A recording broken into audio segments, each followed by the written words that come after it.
So I know you've heard many things about the mind and how it functions. I may not add so much to it, but I simply want to tell you how to care for the mind. Yes, just like every other thing that works, it needs to be cared for. I'm sure if your car runs for a few months, you would want to get it serviced and get it checked up. Even your own human body. You go for medical checkups at regular intervals and that and many more. Hence, the mind that continually runs impacts your decision making, impacts your livelihood, and every aspect of your life, literally every aspect, excluding none, needs to be cared for. Now, the beautiful truth is that the mind is the center of our life. It controls many aspects of our life as it concerns decision making, reactions, even intellect. Yes, the mind is the seat that is responsible for caring for all of these things. Hence, it is too important to be left to chance and just opportunities for it to care for itself. You have to take conscious decisions to ensure that it functions in the best way and manner possible. Especially because the progression of your life is determined by the quality of your decision. And the quality of your decision is impacted by the state of your mind. Hence, your mind has to be in the most reasonable state, if not perfect. And the truth is that according to 2 Timothy chapter 1 verse 7, it says, "For God has not given us the spirit of fear, but of power and of love and of a sound mind." The beauty of a functional mind is that it is best when it is sound, free of disturbances, free of affiliations that seems to hamper its function, free of weights and bondages. Even though a sound mind is a gift given to you, it is your responsibility to maintain it, because the scripture would say, guard your heart with all diligence. The seat of your consciousness is your heart, and if anything is true, it has a whole lot to do with the concept of your mind, and it is your responsibility to guard it with the whole of your might. The effort to put it in place, put it in check, is yours, because a healthy mind is the foundation of effective living, spiritual sensitivity, and wise decision making. It's a common thing around me here for people to say, do not advise people who are in love. Yes, and it is particularly because they have a track record of not taking counsel, because they are being led particularly and majorly by their emotions, which in many cases might have certain attachments that will not allow it function and lead properly, especially because it is not the place of the emotion to lead. It is the place of the emotion to feel and communicate its feeling to the logical aspect of the mind for decision making. So everything you do is premised on the proper function of your mind.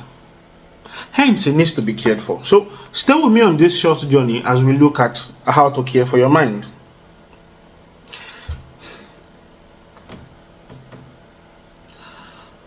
One of the most predominant things about the mind is that it's the seat of all of your thoughts.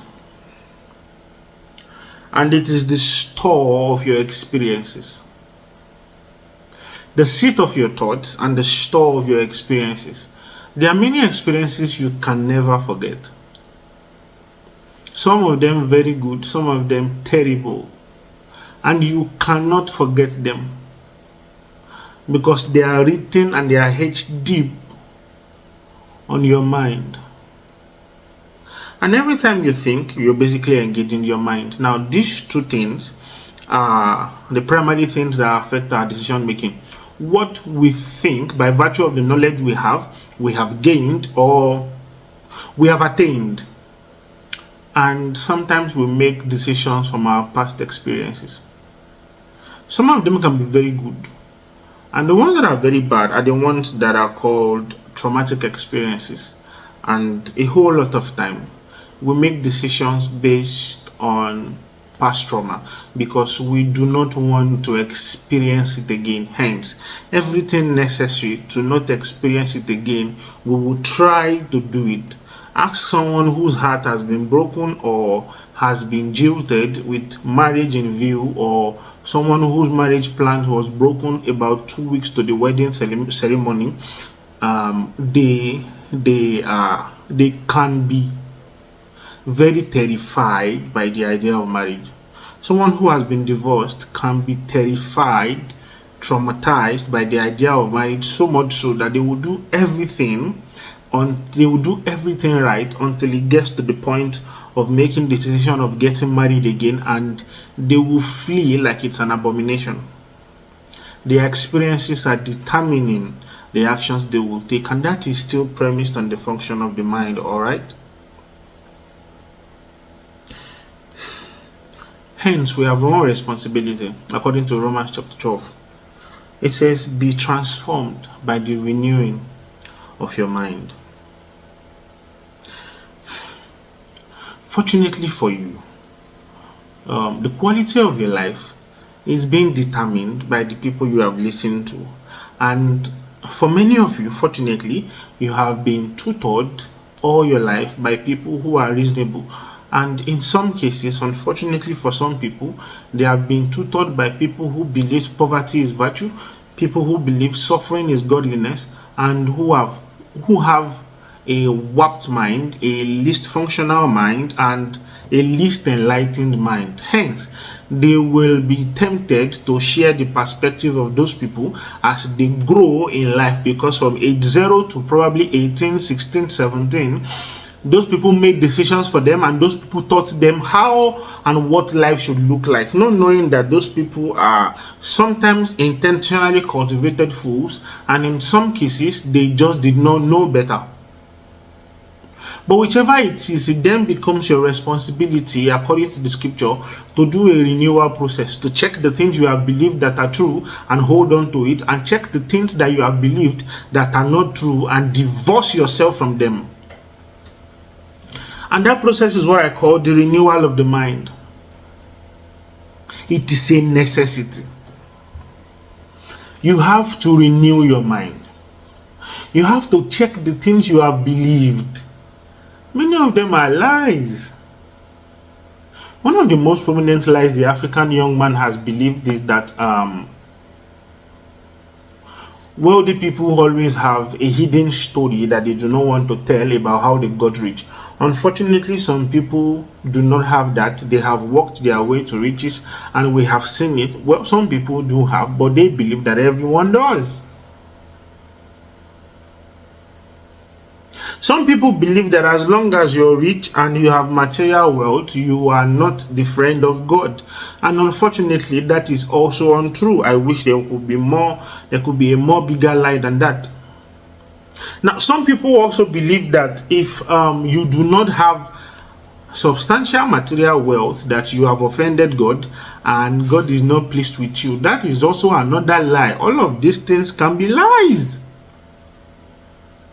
Because the life of a man does not constitute of only the things that he has. However, many lies and many others you have believed, some you still entertain till today. A few of them you might have been able to check and realize, but many of them you would not know until you expose yourself to the process of mind renewal. And how does mind renewal comes to life? You begin to invest in getting new set of knowledge, acquire new body of knowledge, most likely contrary to the ones you have believed all your life.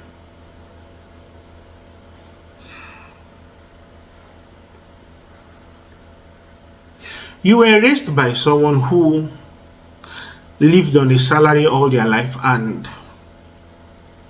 now it is towards the end of their life. Their pension is also being delayed by some political or official reasons, and they barely feed well.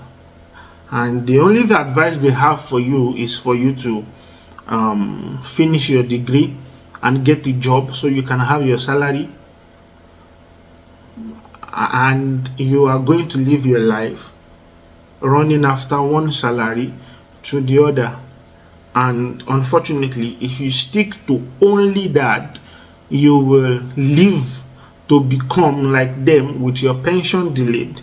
In your old age, your children will then be the source of your monthly income, such that if you are a typical African, you will threaten to curse them if they don't send you something. Suffering is just about the corner waiting for you to be 65, and it will hug you like the love of his life. But if you invest in the process of renewing your mind and getting knowledge about the financial world and the administration of money, you would realize that you need a perpetual system of cash flow aside your salary, which may then force you to become an entrepreneur in your career line, or an entrepreneur entirely who goes into a body or line of business, so that your last days on earth will not be marked by penury, poverty, and suffering. Renewal of the mind. It's a conscious decision, it's a conscious effort. That's the first way to take care of your mind. Renew it. Terminate the old beliefs and bring in new and godly belief systems. Yes, new and godly belief systems. I wish I could give another example, but time is not on my side. The second thing is that many times our minds are disturbed. Yes, we live in the days of information overload. Everybody knows something, everybody wants to share something with you online. You have 1,031 content to watch, you have 1,001 videos on YouTube. You have 1,000,001 videos to scroll through on TikTok and Instagram. Everybody has something to say. Everybody has something to teach. And you go consuming one to the other up until the 53rd one. And in 30 minutes, your mind is all over the place, focusing on absolutely nothing while trying to gain everything. Information overload. That's the age we live in. The wise are on the internet telling you about how to make your life better, and the fools are right there showing you how exactly not to live, but for some reason they are the ones that are more popular, and you get to engage them, see them, and when you decide to follow that path, a year into it you realize, nah, it is not exactly as they seem. Your life is actually going down the drain. So what do you do to these disturbances? You identify the sources and you terminate the sources. So I definitely understand that it has become a necessity to have a social media account. Yes, because majority of our communication is hosted via those channels, and I appreciate that. I think I do. It has made life easier. It has made connecting over long distance easier. It has done many great things for us. In addition to the many great things it has done for us, it has also made many people retarded. It has made many people become foolish. It has made many people become redundant and the next best thing after rubbish. So you identify the source of the distractions. In some cases, it is your social media. You have Instagram, TikTok, X, Snapchat, many others, and you jump from one to the other onto the third and the fourth and the next, and you started 9 a.m. now it is 3 p.m.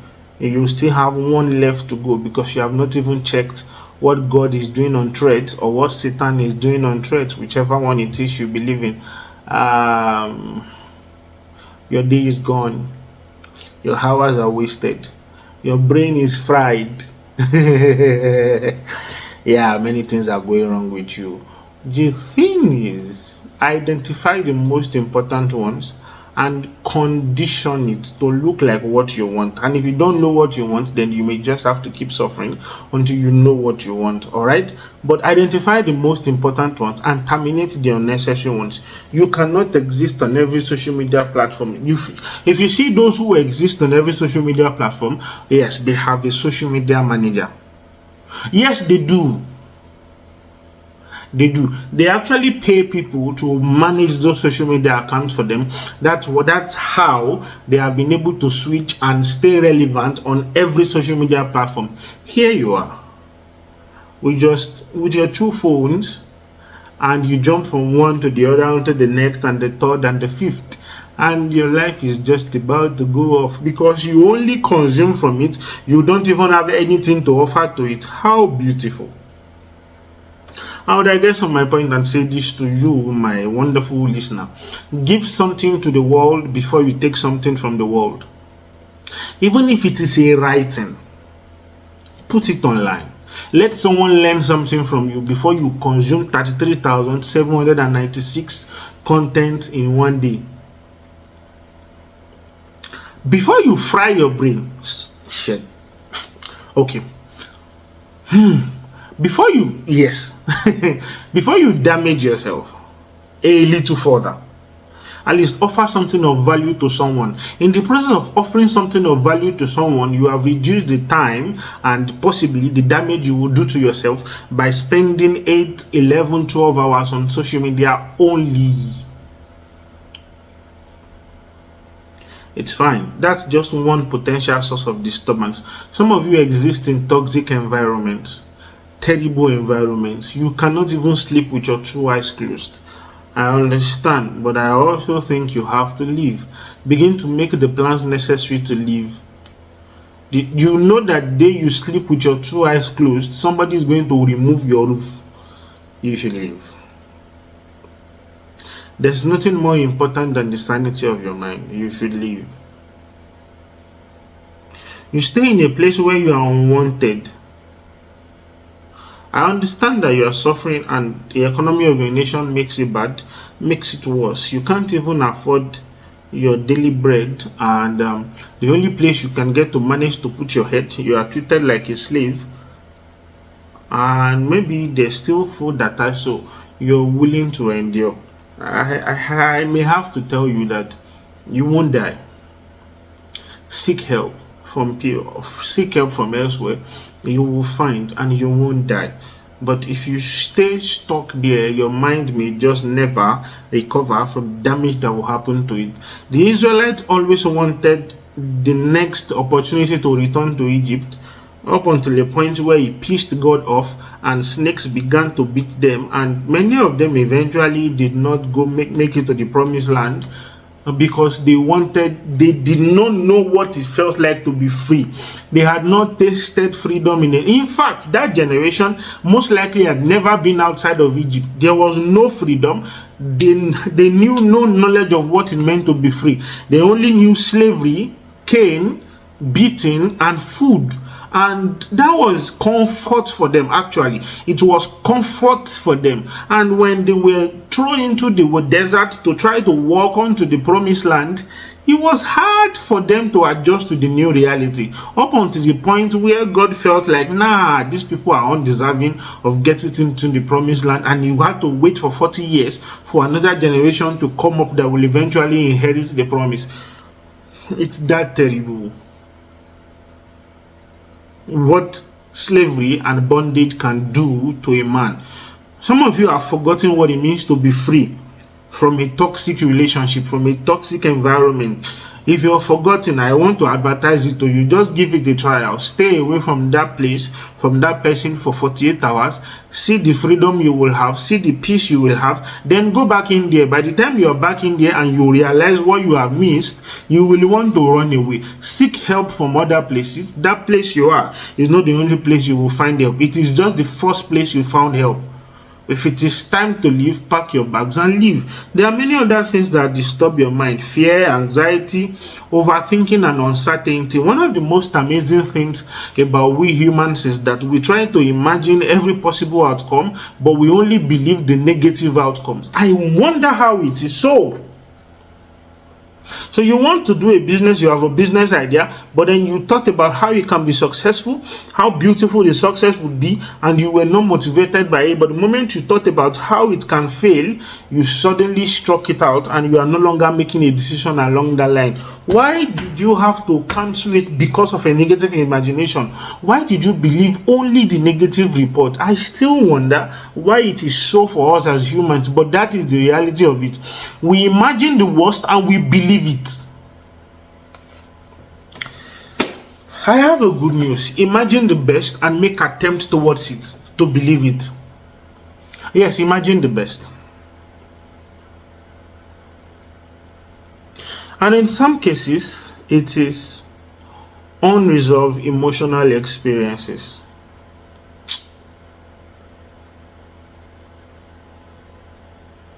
There are certain things I do not want to say because it will make me look insensitive. But not too long ago, I found out that it is hard for me to process emotional things. Yes, it is quite hard for me to process emotional things, except they are clearly put in words. Then I will try to put it to logic and rationalize it. So I find it hard when people are going through emotional issues. I do. But I know of one thing. It is better to run away from that experience than to perpetually face it.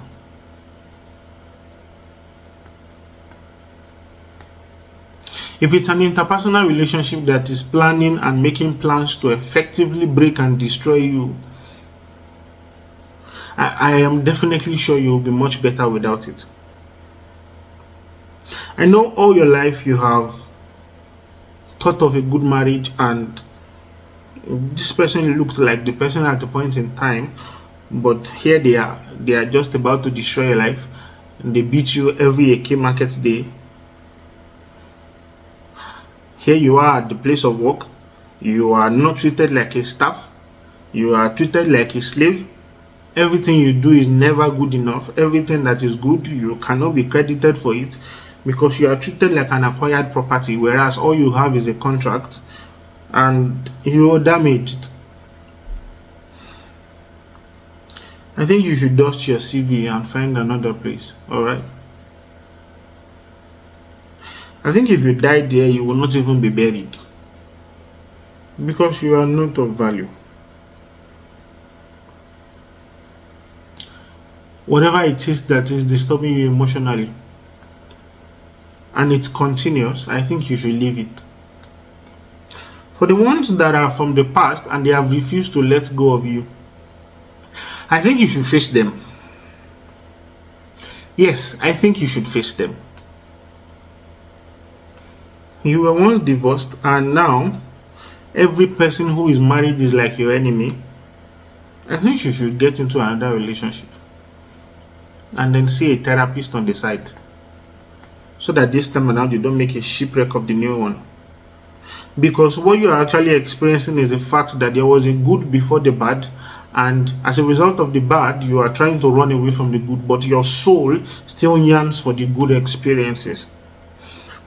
I do not know so much about post-traumatic stress disorder until I had an experience recently that made me be able to conceptualize it. I was working with the brain of a rat in the lab, and while trying to slaughter a rat, I attempted to perform cervical dislocation because I simply needed the brain for a test run assay, not a major assay, just to test it. I attempted to perform cervical dislocation, and fortunately for me, but sorry, it was not fortunate, but I don't like to say bad things. Fortunately for me, the rat was sizable, and while I tried to dislocate its cervical vertebrae, I could not do it, and this rat bit into my hand and ripped out flesh, significant chunk of flesh. He ripped it out with his teeth. And I dropped it. Eventually I had to kill the rat because it was a necessity. But I found out that the next time I was to handle rats, which was about 5 months after that, I needed to start a major experiment, and I was moving rats. I just got into different cages. I was afraid of holding rats. I was wondering. I was happy to pick the rat. It's not something I'm a stranger to. But if I picked it, my hand would shiver, and I would drop it into the cage and feel this sense of relief. Then I noticed it the first day, the second day. Then I thought about it, that the reason I may not be able to handle this rat properly must have been as a result of the experience. So the next thing I did was to hold one of the rats every day in the same manner I held the last one that beat me, until I was no longer shivering. Yes, I simply faced it. I held the rat by the neck and by the tail, and that was the way he bit hard into my hand. And I did that every day for about 10 days. And on the 10th day, I was very, very calm in handling my rats, again, regardless of the size. Now, this may not be the perfect model that will help you, but I think if it's a traumatic experience from the past, the best thing to do is to confront it. If it's not something you can relieve, I recommend you see a therapist, so that you can talk about it, process the hurt, and actually heal from it, because it's a covered wound that you have not recovered from. Proverbs 12:25 actually implies that anxiety in the heart of a man causes depression. So the baggage in your mind, the baggage in your soul that has come from previous experiences should be confronted. And the ones that are coming from continuous experiences should be dealt with surgically.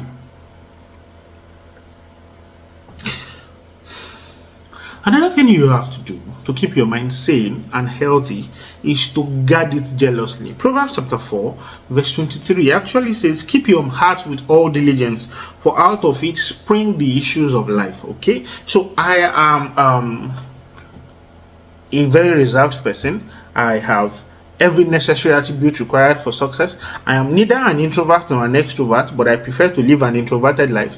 However, when it is necessary to meet people and to appear in places, I do not shy away from it, because I realize even though you get to start with one of those behavioral tendencies, you can cultivate the other. Yes, you can. You can. Because if I don't learn to relate with people, I may suffer. So I had to learn to do the things that extroverts do. So I can live both lives conveniently, but I do not want to be contacted many times. Because many of the times I have been contacted for one reason or the other, it's actually for work and things that would not necessarily contribute to my period of rest. So when I see certain messages, I actually swipe it away. When I see some calls, I actually do not attend to it. I am not afraid of calls, but I can be. In fact, as a person, there is absolutely no notification on my phone. Not even missed calls will appear on my phone. No. I will only know I have missed a call when I go to check my phone record. I will only know I have received the message when I go to check my message records. So every application reminds me when I open it to allow notifications. But my answer is no. I do not want a single notification, because many of them lead to multiple distractions that keep me busy and unproductive. Hence, I decided to deal with all of them decisively. So if your call is fortunate enough to disturb my network while I am working, I will know you're calling me, and I'll respond. But if my work does not require the use of internet, I may not know you have called, but after I realize I have missed your call, I will definitely call you back. It is my responsibility to ensure that nothing from the outside disturbs the peace on my inside, including notifications. I know you're trying to reach me on Facebook. When I check Facebook, I'll see your comments and I'll reply. Some of you have left comment on my videos, and the moment I open my YouTube, which I try to do at least once or twice a day, I check the comments, I like them. In some cases, I reply to them. But I must be in control of the things that happen to me, because it is my responsibility to keep my heart with all diligence. It is my responsibility. I cannot afford to delegate the responsibility to any other thing and any other person, no matter how important the message is. Actually, my family has a way of reaching me apart from my most used devices. So they can reach me if it's an emergency. My emergency lines are available. So my desire for no notification does not mean I cannot attend to family emergencies and responsibilities. No. My loved ones know how to reach me, and they do not take that privilege for granted, because they get to use it when it is most necessary. If it is not an emergency, I can attend to it later. But I must focus on what I am doing part-time and achieve excellence part-time. Hence, it is my responsibility to guard my heart. Some of you have 1,001 notifications on your phone, and by the time you are done attending to all of them, your half of your day is gone. Unproductivity is following you like a lost child. There you are, wasted your time is like a burden to you that you have to carry all your youth, and many other things are waiting for you to be done. You say you are a business person, but you spend less than 1 hour on your business every day, and you spend the remaining 18 hours of the daylight doing many other things apart from the things that are important. Why? You are burdened by many other things. It is your responsibility to keep yourself and things around you in control. I have a device that actually does not have access to the internet until I want it to have access to the internet. When I want it to, I will have it that way, because that is what I want to do for now. Guard your heart. Keep control. You have to learn to be in control. If you think being in control is an evil thing, watch how others will be in control of your life. Because the moment you like a video on YouTube, on Facebook, they show you more videos of the same kind just to get you to stay and continually stay. It's quite interesting on TikTok, because the moment you like a video and you swipe up, the next video you are going to see is going to look exactly like the first one. Because they want you to spend the time there. Definitely then you are the product. You are the product. Your time is the product. Your behavioral tendencies is the product. If you do not learn to keep yourself in check, you will waste away. Guard your heart. Guard the things around you. Limit the toxic information you acquire. At the point in time, my Instagram I had this page I followed on Instagram that shared stories of relationship breakups and toxic relationships. And after a few months, I actually was a strong believer that nothing good can come out of relationships, and they are just meant to end, and end in a terrible manner. It was I myself who decided to unfollow the page and followed someone who shared stories of relationships that turned out well and turned out meaningful.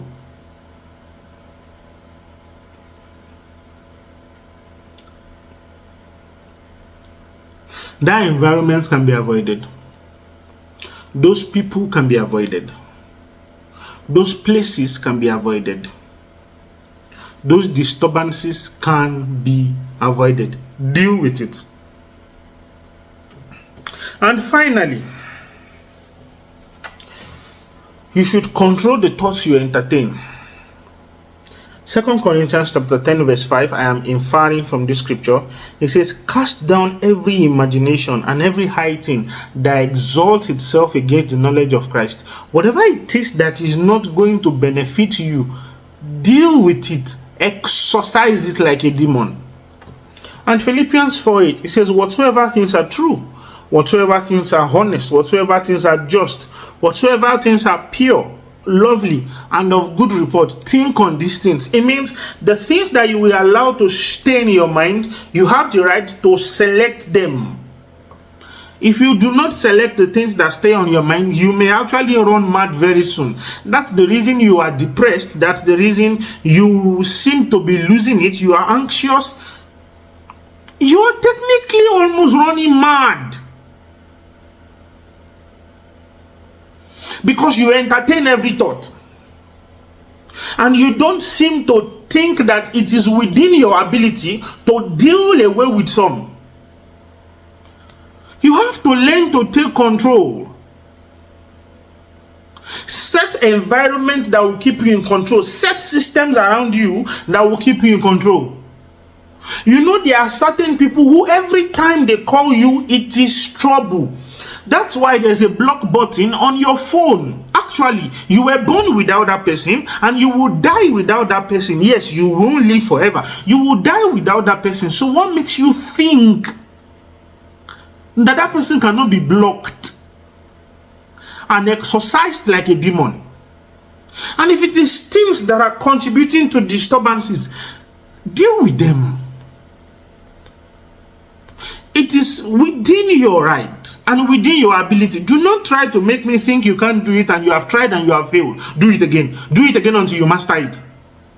Every single one of you who tried to learn how to ride a bicycle, well, I never tried because I did not want to fall. At one point in time or another, must have fallen from the bicycle. The fact that you fell does not mean you stopped learning. Everyone who at one point in time tried to learn how to drive a car almost attempted murder. Yes. Because if you did not attempt to hit someone, you attempted to kill the driver who was teaching you by your side. Because they were trying to tell you to step on the brakes and there you were stepping on the accelerator. Yes, that was what you did. But you did not run away from learning. You actually learned to drive and today you drive for hours. The fact that you tried it the fact that you tried it once and it did not work does not mean it will not work. It will work. It has to work. It must work. You have to make it work. Take control of your mind and exercise disturbances. Seize control. Don't allow things to control you. Challenge negative thinking. Reject fear-based thinking and interrupt destructive thought cycles. Some of you enjoy yourself just to feel normal. Because there's this desire in you that you are so filthy a person that God should punish you. And here is God in heaven and on his throne thinking, why should I punish you since I have punished Christ? Then you find a way to cut yourself. You find a way to beat yourself before you feel normal. I think you should learn to read your Bible and accept the fact that you can be forgiven. You are not worthless. You are not a piece of trash. You are not the next best thing after rubbish. Actually, God has invested so much in you and he is waiting for you to step in line with purpose. Dear brother and sister, and just in case you do not identify as male or female, we will deal with that later. Dear brother, sister, and bro, sis,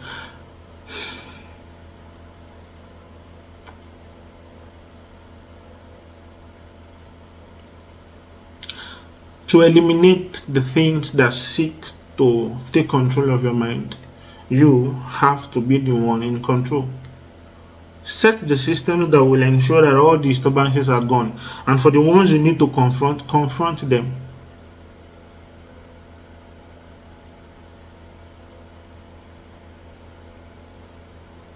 I understand that your stepfather raped you. Hence, you do not even want any male figure around you. I think you should go to the police and report your stepfather. And just in case you can't do that anymore, I think you should go and see a therapist. Just in case he is dead and you can't bring him out of the grave to arrest him, I recommend you see a therapist. And I understand that therapy may be expensive and you may not be able to afford it. That's why the Lord decided to give you a pastor. Yes, shepherds can bear your burdens. That's why you should be part of a church. That's why you should be part of a family of believers, one that can care for you, check up on you, and make you feel least lonely, because they will build a community around you where you feel alive, you feel important, you feel needed, and you are reassured of the fact that you are not a bag of flesh, a collection of bones, and a package for somebody's lost and fulfillment of desires. You are actually precious and you have to be treated that way. Well, I have said many things and I do intend to put an end to it now, but before I go, let me say this. I have two scriptures I would like to share. Isaiah 26 verse 3 which says, "Thou wilt keep him in perfect peace, whose mind is stayed on thee." And Psalms 46 verse 10 says, "Be still and know that I am God." I have a more effective way to help you: the word of the Lord, the scriptures. Let your mind actually stay a whole lot more on the scriptures, and your sanity will be returned. I guarantee you, your sanity will be returned. You are not mad.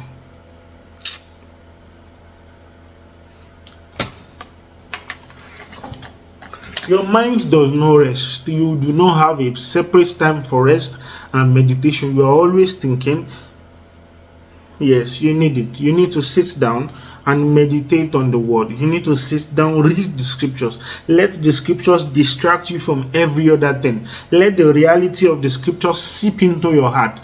Take time off, sit down and just meditate without thinking about too many things. Just focus on one thing and think on it, one godly thing, and think on it, and be lost in the euphoria of what you're thinking about. It will help reset your mind. You do need it. You need to care for your mind before you lose it. And if you've lost it, begin the process of caring for it. You're just one decision away from getting it right. Alright? I can only commit you into the hands of the Lord, who is able to keep you, guide you, and direct you. And I assure you that He will. So remember to share this video with your family, your loved ones, especially those who you know are going through one episode or another. Like the video and share it with them so that many others can get to have access to it. My name is Bidemi Emmanuel, and one of the things I like to do is to help you, and I'm sure I have. Help someone by sharing this video to them. The Lord bless you.